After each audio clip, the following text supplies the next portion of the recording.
विपक्ष के पास जब कोई मुद्दा बचता नहीं है ना, तो वो व्यक्तिगत आरोप प्रत्यारोप की राजनीति करते हैं। ये गलत है। 90 के दशक में होती तो दूध का दूध पानी का पानी उसी वक्त हो जाता। लोकतंत्र में इतनी ताकत है कि उस व्यक्ति को अगले आजकल ना विपक्ष की ये आदत बन गई है सिर्फ आरोप लगाना और भाग जाना। होता तो बस देश भी टूट जाता। इतना प्रधानमंत्री झूठ बोलते थे। क्या झूठ बोले बताएं तो। आजकल ना विपक्ष की ये आदत बन गई है सिर्फ आरोप लगाना और भाग जाना। और देश भारत एक लोकतांत्रिक देश है। देश की जनता ये सब बातें देखती है और उसी के आधार पर अपना फैसला करती है। एक झूठ बोलने वाले मुख्यमंत्री दिल्ली में भी थे, जो बड़े बड़े दावे वादे कर कर आए थे। क्या किया देश की जनता ने 10 साल के बाद उनके साथ? उनको दिल्ली की सत्ता से बाहर कर दिया। इसी तरीके से अगर देश में कोई झूठ बोलता है तो लोकतंत्र में इतनी ताकत है कि उस व्यक्ति को अगले चुनाव में जनता अपना फैसला सुनाती है। अब यही पैमाना है, यही मापदंड है। जिस मापदंड की बात आदरणीय लालू जी कर रहे हैं, ये वही मापदंड है कि देश की जनता ने निरंतरता में अगर तीसरी बार मेरे प्रधानमंत्री आदरणीय नरेंद्र मोदी जी पे भरोसा किया है, तो इसका मतलब कहीं ना कहीं पिछली 3 बार से वो अपने वादों पर, अपनी बातों पर खरा उतर। आज की तारीख में प्रधानमंत्री मोदी के वादे, उनके वादों को पूरा करने की गारंटी है। और यही कारण है कि आज तीसरी बार, ये कोई सामान्य बात नहीं है कि एक ही सरकार, एक ही व्यक्ति लगातार निरंतरता में 3 बार चुनकर आ जाए। इससे पहले जब ये हुआ था, आज से लगभग 6 दशक पहले, उस वक्त परिस्थितियां अलग थी, उस वक्त विकल्प नहीं थे।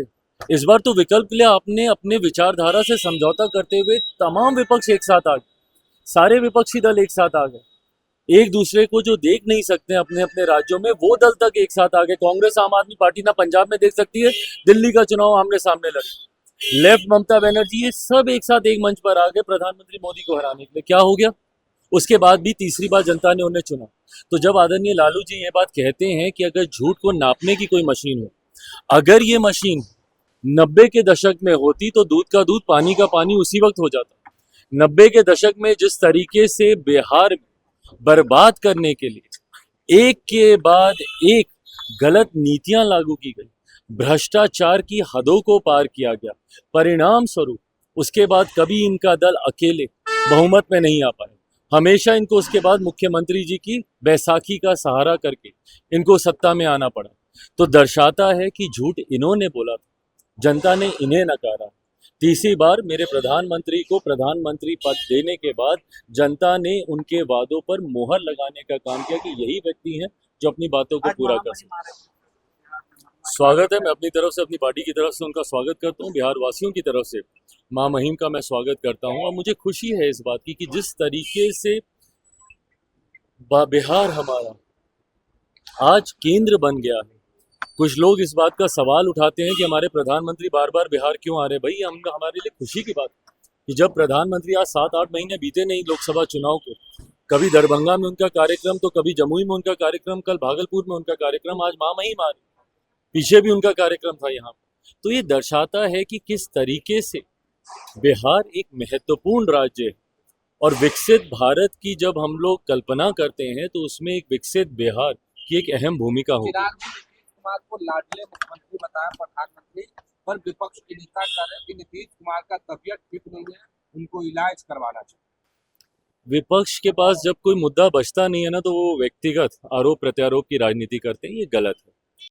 प्रदेश के मुख्यमंत्री हैं, इस तरीके से उनको लेकर भ्रम फैलाना, इस तरीके से उनके स्वास्थ्य के बारे में झूठी बातें करना आपकी बौखलाहट को दर्शाता है। आप जानते हैं कि विधानसभा का चुनाव आप हार रहे हैं, उपचुनाव में इनको पता चल गया, तथा कथित जो इनके गढ़ थे वो तक ये लोग हार चुके हैं।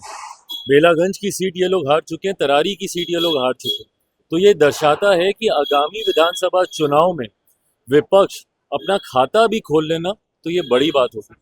225 से ज्यादा सीटें जीतकर इस बार हम लोग सरकार बनाने जा रहे हैं। अब क्योंकि कोई मुद्दा नहीं बचा तो ये व्यक्तिगत आरोप पे विपक्ष आ गया है, जिसका जवाब भी जनता देगी। लालू प्रसाद यादव के बेटे हैं निशांत को कह रहे हैं कि आरजेडी ज्वाइन करते बेहतर हो। तेज प्रताप यादव भाई देखिए, ये अंतोगत्वा, ये फैसला एक व्यक्ति विशेष को लेना मेरी समझ के परे है कि क्यों बाकी के लोग इतने उत्साहित हैं ये फैसला उनको करना है कि उनको राजनीति में आना है, नहीं आना है, कब आना है, कैसे आना है। आएंगे तो हम लोग स्वागत जरूर करेंगे। धन्यवाद।